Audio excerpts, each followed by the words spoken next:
Imposto de Renda 2025. Chegou a hora de prestar as contas para o Leão. E o prazo já começou. A entrega vai até o dia 30 de maio. Para tirar as dúvidas e esclarecer como é esse processo, estamos aqui com um especialista nesse assunto, o diretor da área de tributos da BDO, Cleiton Felipe. Cleiton, obrigado por participar do Assunto Direto BDO. E, bom, para começar, eu queria saber, quem precisa fazer a declaração? Boa tarde, Anderson. Boa tarde a todos. Quem recebeu, né? As regras pouco mudaram do ano anterior para este ano, tá? Basicamente, os números, né, os valores aumentaram, como por exemplo, quem recebeu rendimentos tributáveis acima de 33.888, teve atividade rural, o ganho, né, o lucro na atividade rural de 169.440 mil no ano.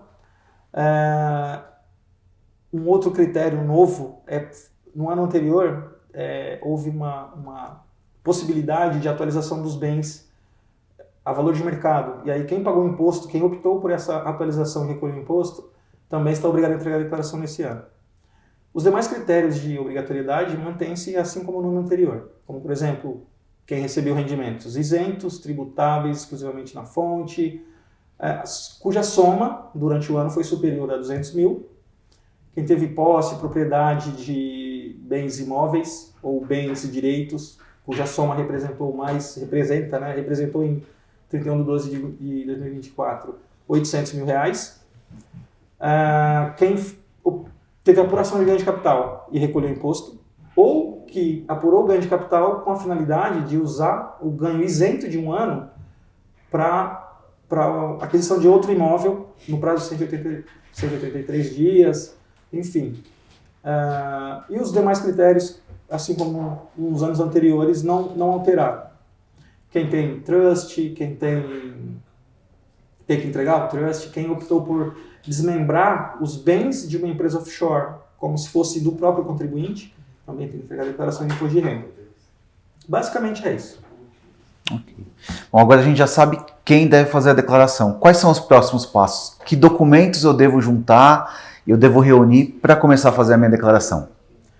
Bem, primeiro você tem que decidir se é a sua primeira declaração de imposto de renda e você não se sente confiante, confortável para você mesmo preparar, apesar das instruções da Receita Federal, em todos os meios que a Receita disponibiliza, as instruções são bem claras, tá? E são de fácil entendimento.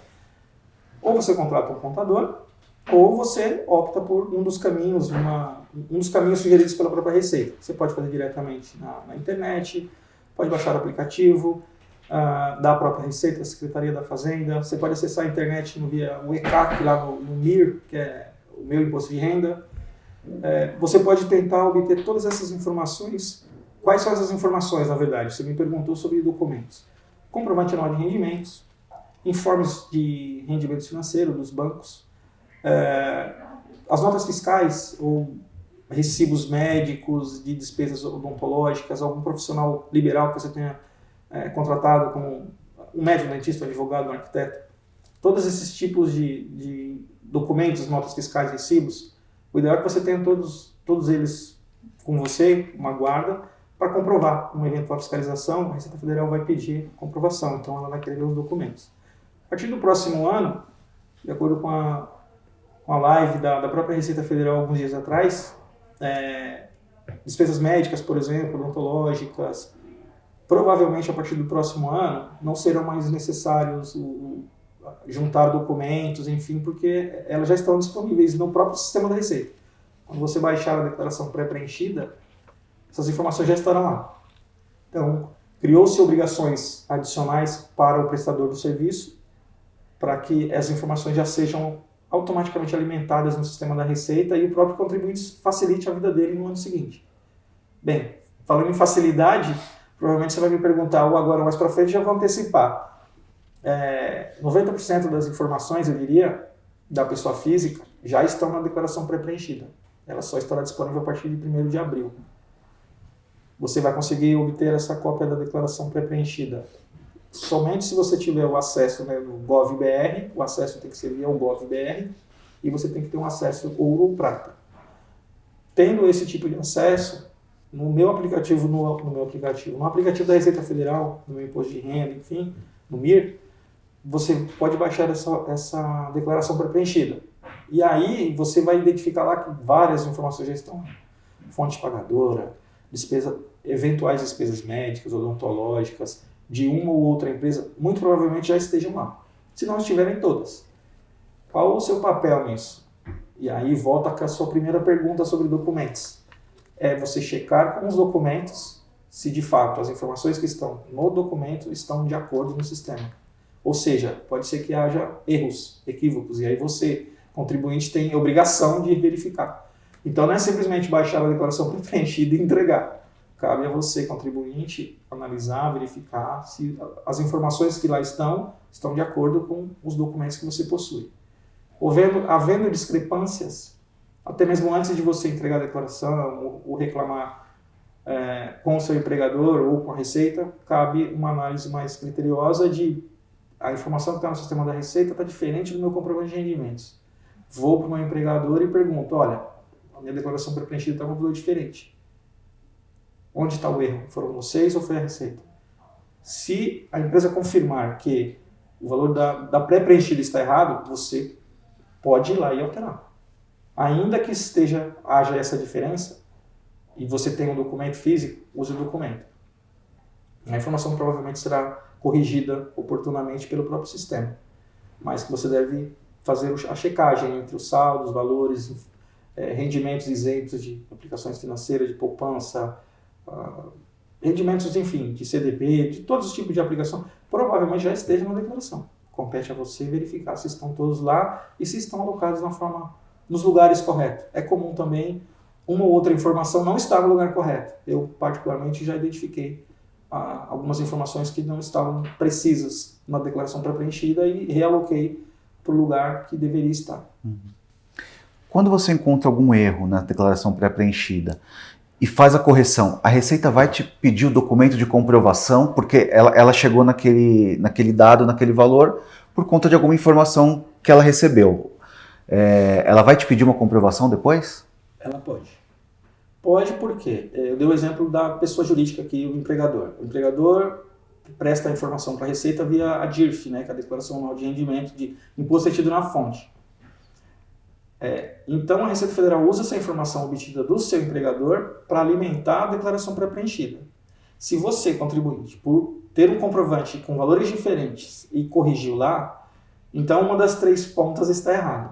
Ou o seu empregador passou a informação errada e te deu um documento errado também, ou a Receita Federal, por algum motivo, cometeu algum equívoco, algum erro, enfim, ou o contribuinte digitou errado, ou, enfim, uma das três pontas sempre vai estar errada.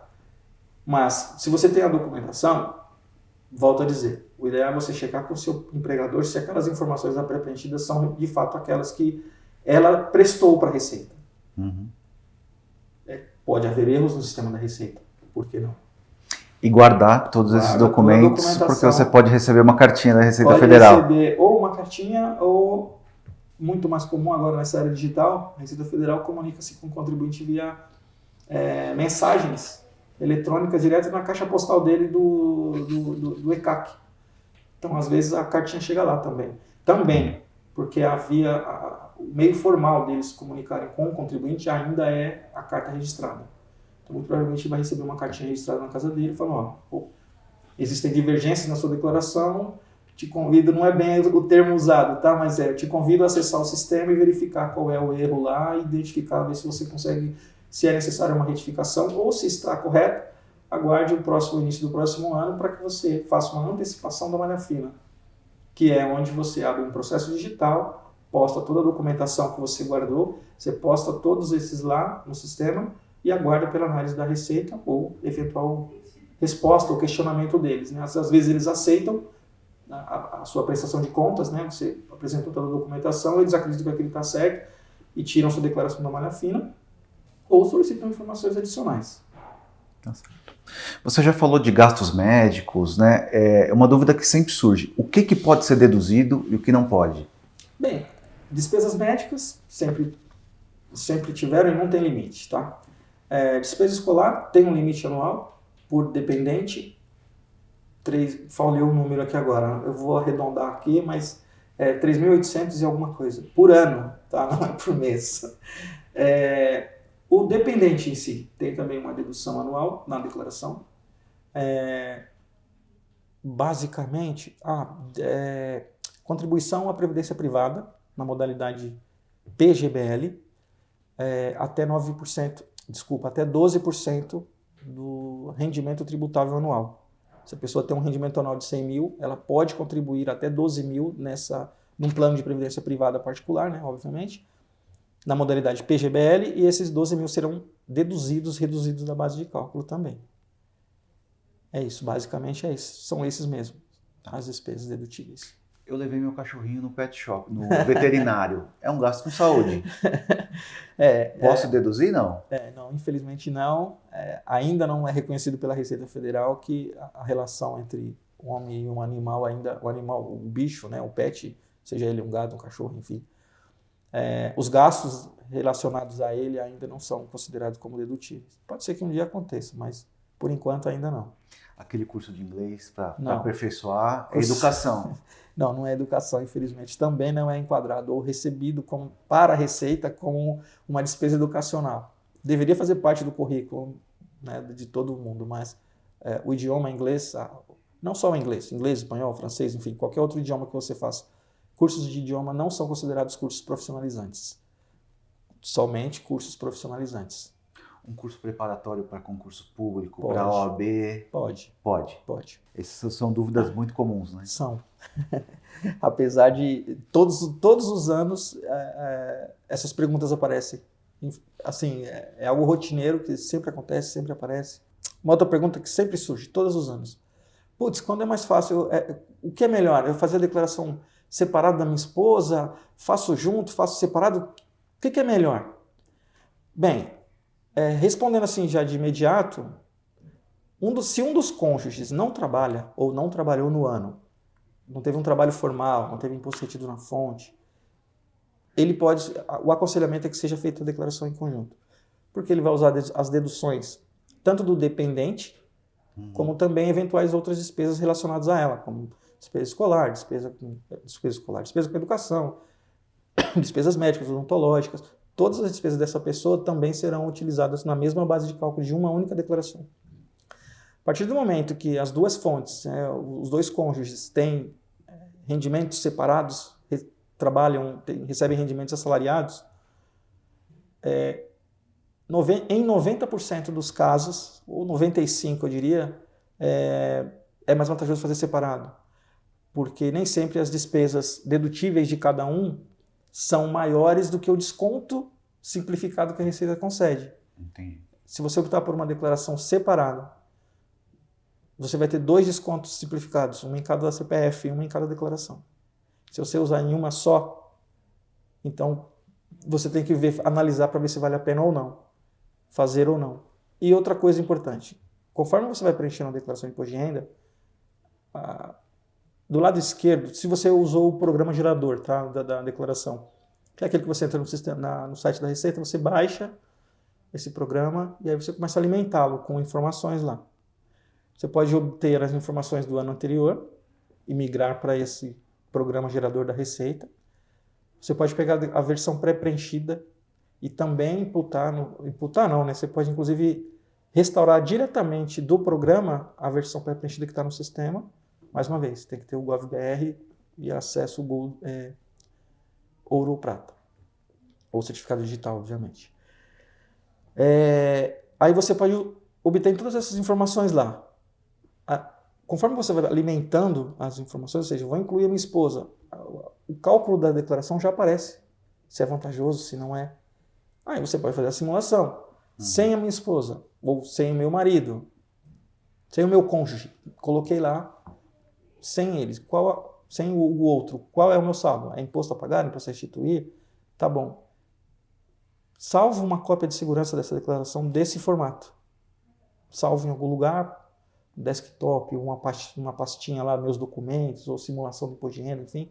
Você guarda essa essa cópia de segurança lá.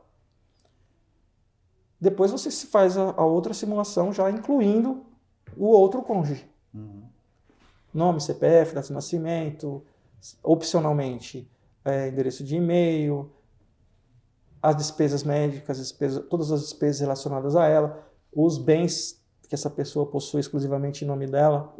Pode ser que é muito comum também você ter uma conta corrente, uma conta bancária em conjunto com a esposa, com o marido, enfim, com o filho. E aí, quando você tem contas em conjunto, o primeiro titular é a sugestão nossa de que você informe na declaração do titular. Mas caso cada um tenha uma conta individual, também compete você, contribuinte, informar na parte de bens e direitos que aquela conta é referente ao contribuinte ou dependente tal, ou esposa, ou filho, enfim. Você vai selecionar vai indicar aquela conta daquela pessoa. Ou seja, incluiu a pessoa, os bens dela, as despesas dela, provavelmente você vai ter do lado esquerdo da declaração do programa um novo saldo. Se aumentou a restituição, se diminuiu, enfim. Feita a simulação, o próprio sistema também tem um tiquezinho verde lá em cima, que é para você identificar se existe ou não alguma pendência impeditiva de entrega. E vai gerar um relatóriozinho lá dizendo, itens em amarelo são itens que em teoria são erros, mas que não impedem a entrega. E os itens em vermelho, esses sim impedem a entrega. Ou seja, ou falta alguma informação ou tem alguma coisa errada. Você vai ter que clicar lá e ver o que é esse erro, que vai impedir a entrega. Não adianta você querer entregar a declaração com esse erro. O sistema não permitirá. Não havendo problemas ou os problemas sendo eles todos em amarelo e você optar por entregar, simples assim. Dá um ok lá, transmitir a declaração e guarde e salve. Mas o aconselhamento sempre ou faça a simulação, ou, como eu disse, em 98% dos casos, se um dos cônjuges não trabalha, é vantagem colocá-lo na declaração do declarante. O declarante que tenha renda. Dá um pouco mais de trabalho, mas vale a pena. Vale. Não é tanto trabalho assim, né? Perde-se aí algum tempinho, mas querendo ou não, você tem que prestar contas com o fisco. Você tem horário de trabalho, você tem rotinas com a família, com filhos, enfim. Separar meio-dia, meia hora, 1 hora, dependendo do seu nível de conhecimento, para prestar contas com a Receita Federal, que é o que você vai fazer uma vez no ano, eu acho que vale a pena você se desligar um pouquinho e prestar atenção no que você está fazendo ali. Se você não conseguir, o prazo também apesar de muitos questionarem que o prazo diminuiu esse ano por conta de 2 dias, pensando bem, uma pessoa física que vai entregar uma declaração, ela tem um prazo de 70, quase 70 e poucos dias para entregar uma declaração. Começou hoje e não conseguiu, as informações ficam salvas lá. Por algum motivo foi interrompido, fecha o programa, fecha a declaração, retoma no outro dia, no sábado, no domingo à noite, enfim. Você escolhe um outro dia, volta lá, tudo que estava lá continua lá, bate um olho, continua preenchendo. Estou confortável, está tudo certo. Transmite a declaração, não tem problema nenhum. Caiu na malha fina. É outra pergunta que todo ano surge. Putz, eu entreguei minha declaração de imposto de renda, recebi uma cartinha da Receita, estou na malha fina. Primeiro, para evitar, o ideal é que você faça uma checagem. Primeiro, se todas as informações, documentos que você possui, os saldos, os valores, enfim, se está tudo declarado lá. Prestar muita atenção com saldos. Apesar de assim, pequenos valores, diferenças de centavos, para nós, assim, não vai fazer diferença. Qual o problema? O problema é que as declarações são eletronicamente processadas. Então, erros de digitação, onde você ia pôr um 9 e pôs um 6, era 69, você colocou 96, seja reais, centavos, 1000, o sistema faz o cruzamento. Não encontrou aquilo? Divergência. A chance é sua declaração ir para a malha fina. Então, ou seja, verifique, veja os valores que constam nos documentos com o que está na declaração. Não informar rendimentos de dependentes. Tenho um filho, meu filho começou a fazer um estágio. Provavelmente, estágio remunerado. Muito provavelmente ele já recebeu algum rendimento. O rendimento, ainda que baixo, ele já foi prestado à conta. O empregador dele já mandou a informação para a Receita. A Receita já tem a informação lá, fica esperando você, contribuinte, já que você informou ele como dependente, a Receita espera que você também informe o rendimento dele. já que você está usando ele como dependente para diminuir sua base de cálculo, e as despesas médicas, escolares, dentárias, enfim, todos os custos que você teve com ele, você está considerando na sua declaração, então o rendimento dele também é tributado na sua declaração. Mais uma vez, assim como o casal, vale a pena você fazer uma análise. Mantenho ou não o meu filho como dependente, uma vez que ele já está trabalhando? Na maioria das vezes também não é vantagem, dependendo da quantidade de despesas que você tem, ou seja, as vantagens que você vai ter de informá-lo como dependente, às vezes não é tão vantagem assim, porque o rendimento dele, que é tributado numa faixa menor do que a sua, passará a ser tributado na mesma faixa que a sua. Ou somando o rendimento dele com o seu, no ano, vai mudar de faixa de tributação. E aí pode ser que você passe a pagar imposto mais do que deveria. Ou seja, o ideal é você fazer, mais uma vez, aquela simulação que eu acabei de comentar, com e sem. Preencha tudo, com todas as informações, depois salva uma cópia de segurança, você começa a excluir os itens. Vou excluir esse dependente para ver se minha declaração melhora ou piora, já que ele tem rendimentos. Entendi. Excluiu ele, automaticamente tudo que está relacionado nele na declaração, com exceção aos bens e direitos, até os bens e direitos, já vai sumir e desaparecer. Já vai dar um novo saldo para você. Se vale a pena ou não. Minha esposa e meu filho estão trabalhando. Incluí todo mundo na declaração, incluí os rendimentos de todos, estou tendo um saldo de imposto a pagar de R$1.000. Putz, e se eu... Bem, meu cônjuge recebeu aqui um dinheiro, o salário dela foi mais alto, então deixa eu excluí-la daqui. Excluí ela da declaração. Meu saldo a pagar diminuiu para R$500. E se eu tirar meu filho também? Aí você vai lá e clica e tira o filho, exclui o filho também. Pô, tem um saldo a restituir de R$800. Tá bom, agora já é vantagem eu não colocá-los na minha declaração. Tá, agora vamos lá. Minha esposa, pelo valor recebido, ela recebeu mais do que nesse ano, 20passado, mais do que 33.888? Sim, então ela tem obrigatoriamente que entregar uma declaração.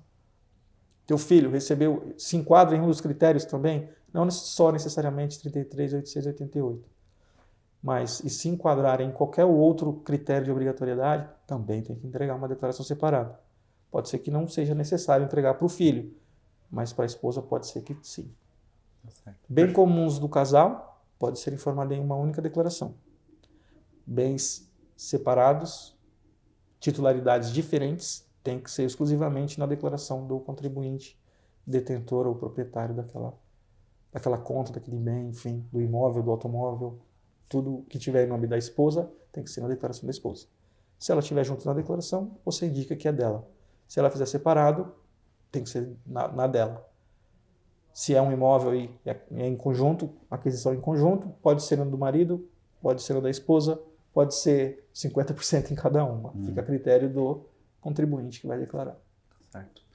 Cleiton, só para a gente finalizar, esquecemos de alguma coisa? Tem alguma última dica importante para dar para os contribuintes? Deixa eu pensar aqui. Putz, estava me esquecendo. Realmente você me lembrou de algo. Você me fazendo essa pergunta fez refletir sobre um bom item aqui. Eu comentei aí que a declaração foi preenchida estará disponível a partir de 1º de abril. Para informá-los aí, quando você fala que a declaração é pré-preenchida, quer dizer que a Receita Federal já tem informações. Ou seja, de onde vêm essas informações? A Receita Federal tem convênio com entidades públicas e privadas. Então, via, por exemplo, a DIRF, a obrigação da pessoa jurídica empregadora, ela tem que entregar isso. Então, ali, essas informações que os empregadores, pessoa jurídica, informam para a Receita, ela já pega as informações dali e alimenta o programa. Tem a declaração chamada DIMOB, que é a declaração de atividades imobiliárias. Ou seja, uma imobiliária faz a gestão do seu imóvel e aí ela cobra a comissão dela, ela intermedia o aluguel do seu imóvel.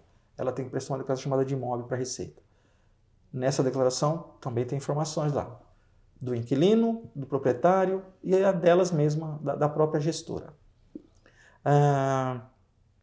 Declaração do Carnê-Leão. O Carnê-Leão, até um tempo atrás, você tinha que fazê-lo a forma com que você achasse melhor, podia ser na mão, no papel, no Excel. Agora você consegue fazer diretamente no programa da Receita, no site da Receita. Se você faz por ali, todas as informações ali ficam salvas. Então, quando você pegar a declaração pré-preenchida, tudo que você fez durante o ano, já uma vez por mês, já estará lá. DMED, que é a declaração dos planos de saúde, principalmente planos de saúde. As informações que a Receita recebe deles. Então, já estará lá. Mais uma vez, volto a dizer. Pode acontecer de um hospital passar uma informação errada para a Receita. Por isso, da checagem. Você vai ter um recibo com valor e na hora que alguém do hospital foi prestar informação para a Receita, ela digitou errado. Por isso, você tem que ter o documento para fazer a comprovação. Eu paguei 100 numa consulta. Por algum motivo, alguém foi digitar lá e errou a linha e colocou 90 no meu nome. Ela vai informar para a Receita que recebeu de mim 90. Só que eu tenho um recibo que eu paguei 100 e eu tenho a comprovação de que eu paguei os 100. Então, quando eu pegar a versão pré-preenchida, vai ter 90. Ela fala, peraí, eu paguei 100 e não 90. Eu, contribuinte, vou ajustar lá para 100. Foi o que eu paguei e eu tenho como comprovar que eu paguei os 100. Então, essa é a dica. E esse convênio da Receita com as entidades públicas e privadas não se limita só a informações do Brasil. Uma das novidades que eu acabei não comentando no início, e eu lembrei dela agora com a sua pergunta, é a seguinte. Quem possui contas bancárias no exterior, e não estou restringindo e nem informando países específicos, a Receita Federal também tem convênios internacionais, o acordo da OCDE, troca de informações. Então, a Receita Federal prometeu, e a gente está esperando visualizar essas informações, que quem tem saldos bancários fora do Brasil, essas informações já estarão também na declaração esse ano. Quem omitiu por achar que o valor era irrisório, ou por esquecimento, ou porque não queria declarar de qualquer forma, a partir desse ano, na pré-preenchida, esses saldos e as informações do banco no exterior já vão aparecer. Então, caberá a você conferir mais uma vez os extratos da conta, ver se os saldos estão certos ou não. E cada dia mais o cerco está se fechando. Então, quem fazer da forma correta sempre foi a indicação. Mas a partir de alguns anos para cá, a gente está apertando o cerco e os critérios de fiscalização estão aumentando bastante. A recomendação é: tenha a documentação, tente fazer o mais certo possível. Na dúvida, contrate, chame um contador, contrate uma empresa especializada para que você não tenha riscos aí fiscais, não consiga colocar a cabeça no travesseiro para dormir. Vou ficar preocupado, fiz isso, fiz aquilo, e aí, será que a Receita vai me pegar? E você começa a se preocupar, já perde o foco do seu trabalho, da sua função do seu trabalho, porque você está preocupado com uma coisa que não deveria. Faça da forma correta, coloque a cabeça no travesseiro, e é isso. Não tenho grandes outras dúvidas agora, outras dicas não, para dar não. A dica é: tente fazer da forma correta. Não está confiante? Contrate alguém. Um especialista, de preferência BDO. Ótimo. Cleiton, obrigado pelos esclarecimentos. Obrigado. E mais para frente a gente volta para tirar mais dúvidas sobre o imposto de renda. Ok, Anderson, obrigado a você. Obrigado, pessoal.